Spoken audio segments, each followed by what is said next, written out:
এটা ছিল লন্ডনে আমার ফার্স্ট কেক অর্ডার। বাংলাদেশের সাথে লন্ডনের ইনগ্রেডিয়েন্টসের অনেক চেঞ্জেস আছে। সো আমি এখানে ফার্স্টে বুঝতে পারছিলাম না যে কিভাবে কি করব। দেন কিভাবে এই কেকটা মেক করেছি আজকে সেটাই আপনাদের সাথে শেয়ার করব। আসসালামু আলাইকুম এভরিওয়ান, আশা করি সবাই ভালো আছেন। সো এই যে আমার কেকের বেসটা, আমি কেকের বেসটা নিজেই রেডি করেছি। রেডি করে এখন প্রিহিটেড ওভেনে দিয়ে দিব। আমার কাছে এখনও তেমন কোনো মোল্ড নেই, সো আমি একটা ডেজার্টের ডিশের মধ্যেই কেকটা মেক করেছিলাম। আর টেমো থেকে অনেকগুলো চকলেট বানানোর মোল্ড নিয়েছিলাম। এই যে একটা হার্ট শেপের, দেন স্কোয়ার শেপের আর মিনি হার্ট শেপেরও। সো ওগুলো দিয়েও আমি কিছু চকলেট মেক করে নিব। সো ফার্স্ট কেকের অর্ডার, এটাকে একটু বেশি স্পেশাল করতে গিয়ে আমি এটাতে একটু চিনি বেশি দিয়ে দিয়েছিলাম। সো আপুটা আমাকে খুব অনেস্টলি রিভিউ দিয়েছিল, বাট তাও আলহামদুলিল্লাহ সাহস করে যে ফার্স্টে কেক বানিয়েছি, কেকের অর্ডার নিয়েছি, এটাই অনেক আমার জন্য।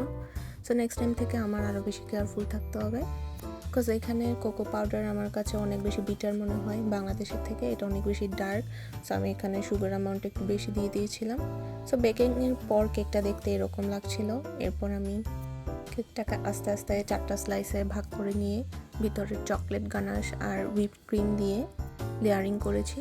আর লেয়ারিংয়ের মাঝখানে মাঝখানে চকলেট চিপও ইউজ করেছি।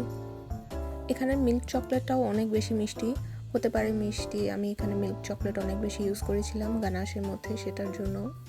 বাট যে আপুটা নিয়েছিল তিনি আমাকে মেক শিওর করেছেন যে নেক্সট টাইম যদি লাগে তাহলে আমার থেকেই নেবেন। যাই হোক, আস্তে আস্তে আমি একটার পর একটা লেয়ার ক্রিয়েট করছিলাম। এখানে আমি 4টা লেয়ারে বানিয়েছিলাম এটা। আর চকলেট চিপগুলো বাংলাদেশে যে চকলেট চিপ পাওয়া যায় ওটা থেকে অনেক বড় বড় ছিল। এটা ছিল আমার কেকের ফাইনাল লেয়ার। উপরে যে বেসটা সেটা আমি দিয়ে দিচ্ছিলাম। এভরি লেয়ারে আমি সুগার সিরাপ ইউজ করেছি। আমি কেকটার লেয়ারিংয়ে হুইপ ক্রিম ইউজ করলেও উপরের লেয়ারটাতে আমি বাটার ক্রিম ইউজ করেছিলাম। সো বাটার ক্রিমে আমি শুধু বাটার অ্যান্ড আইসিং সুগার দিয়েই একটা বাটার ক্রিম মেক করেছি। এই যে বাটারটা যখন রুম টেম্পারেচারে ছিল তখন ভালো মতো বিট করে সেখানে আমি আইসিং সুগার ইউজ করেছি। তারপর ক্রিমটা দেখতে এরকম লাগছিল। এরপর আমি আস্তে আস্তে দুটো কালার আলাদা আলাদা করে ভালো মতো আমি এখানে মাঝখানে একটা গোল্ডেন লিফ দিয়ে, এডিবল গোল্ডেন লিফ দিয়ে একটা ডিভাইডারের মতো করেছি এই ডিজাইনটা।